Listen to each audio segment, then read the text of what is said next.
사람들은 누구나 특별히 군대 생활을 하셨던 분들이나 직장에 다니셨던 분들은 부모님이나 선생님, 군대 상관, 직장 상사 등 윗사람으로부터 명령을 들어본 경험이 있을 겁니다. 명령이란 그 명령을 듣는 사람이 그 명령을 실행할 수 있는 능력이 있다는 전제하에 성립합니다. 만약 명령을 듣는 사람이 그 명령을 수행할 능력이 전혀 없는데도 명령을 내린다면 명령을 한 사람이 부당하거나 비난을 받아야 마땅할 것입니다. 명령을 내리는 사람은 명령을 듣는 사람의 능력을 보고 합리적인 판단에 의하여 명령을 내리는 것이 보통입니다.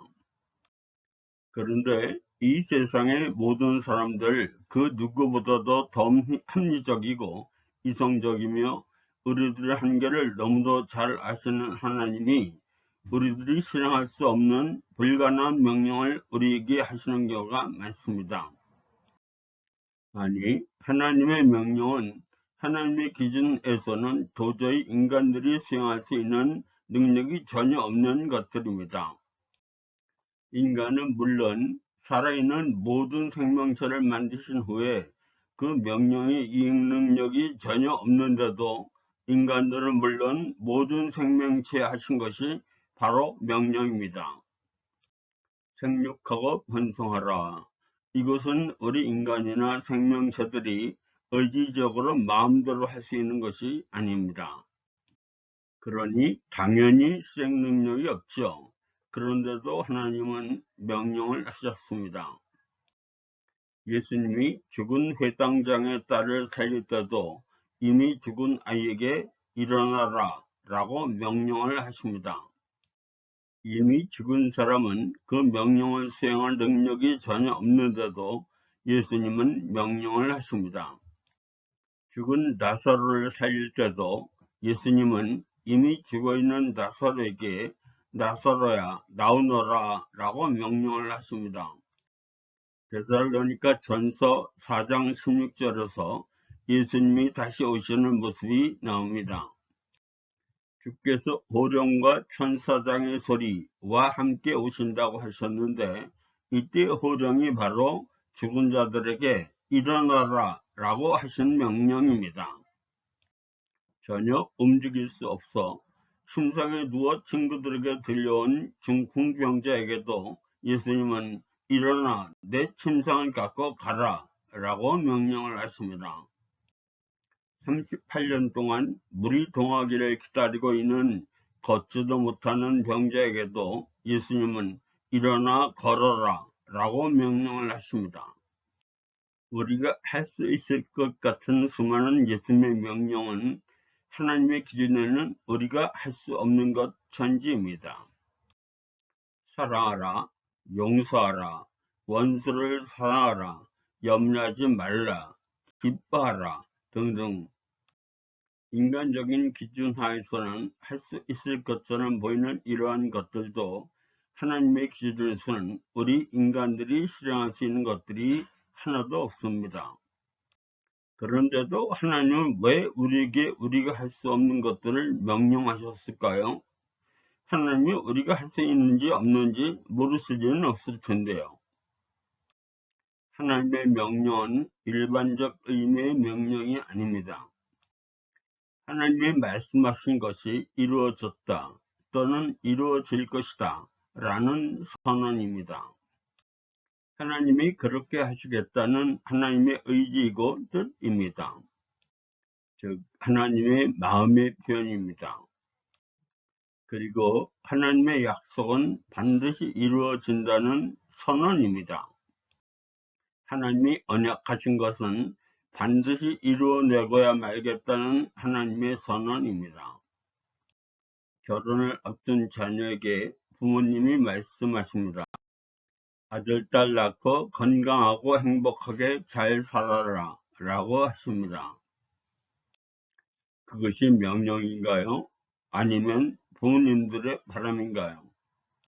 하나님의 명령은 바람 이상입니다. 즉 그렇게 하시겠다는 약속의 말씀입니다. 우리가 성경에서 하나님의 명령처럼 보이는 문장을 읽으면 부담을 느끼고 그렇게 해야 되는구나, 내 삶에 적용해서 한번 해봐야지 라고 할 것이 아니라 안도함을 느끼고 하나님의 사랑을 다시 한번 상기시켜야 됩니다. 마태복음 28장 마지막 2절에 예수님의 마지막 명령이 나옵니다. 너희는 가서 모든 인간들을 상대로 제자 삼아라. 뒤에 아무 말이 없어도 이 명령은 부담스러운 명령이 아닙니다. 예수님이 유언적으로 말씀하셨어. 우리가 해야 할 일은 제자 삼는 일이야. 이것은 인간적인 이해입니다. 예수님이 그렇게 하시겠다는 의지고 선언입니다. 그래서 예수님이 혹시 인간들이 오해할까봐 한 말씀 덧붙입니다. 내가 이 세상 끝날까지 너희들과 함께 있으리라. 요한복음 15장의 세 계명, 서로 사랑하라 라는 명령은 마치 우리가 할 수 있는 것처럼 보이지만 그 앞에 단서가 있습니다. 내가 너희를 사랑한 것 같이, 그리고 다른 사람을 내 몸과 같이 사랑하라 입니다. 다시 말해서 사랑하다 필요하면 죽어라, 즉 죽기까지 사랑하는 것입니다. 이러한 사랑을 우리가 쉽게 할 수 있다고요? 우리들 스스로의 힘으로 그 명령을 할 수 있다고 생각하는 것은 바로 교만입니다. 육신을 입고 있는 한 우리는 그렇게 훌륭한 사람이 될 수 없습니다. 그런데 왜 예수님은 그러한 명령을 하셨을까요? 사랑하나 안 하나 보자, 이 이야기가 아닙니다. 예수님의 선언입니다. 너희는 그런 사람이라는 것입니다. 예수 믿지 않는 사람들은 하고 싶어도 할 수 없는데 우리들은 할 수 있는 사람이라는 것입니다. 물론 우리가 육신을 갖고 있는 한은 쉽지 않은 일일 것입니다. 아니, 아무리 예수를 믿어도 성령의 도움 없이는 절대 불가능한 일입니다. 우리들의 힘으로는 안 되고 하나님의 도움을 받아 그것이 가능한 사람이 되었다는 선언입니다. 예수 믿어서 성령이 항상 같이 있어도 우리의 인격 수양으로만은 절대로 되지 않는 일입니다. 하나님의 명령은 우리가 해야 할 어떤 것 또는 하지 않으면 하나님께 혼날 어떤 것이 아니라 하나님이 그렇게 할 것이고 또 이미 그렇게 했으니까 우리는 예수 잘 믿음을 수양을 해서 우리 스스로 거룩해지고 그것을 할 수 있다는 교만을 버리고, 다시 말해서 우리의 자아를 버리고 하나님만 따라오라는 것입니다. 그것이 하나님이 정말로 우리들에게 바라는 것입니다.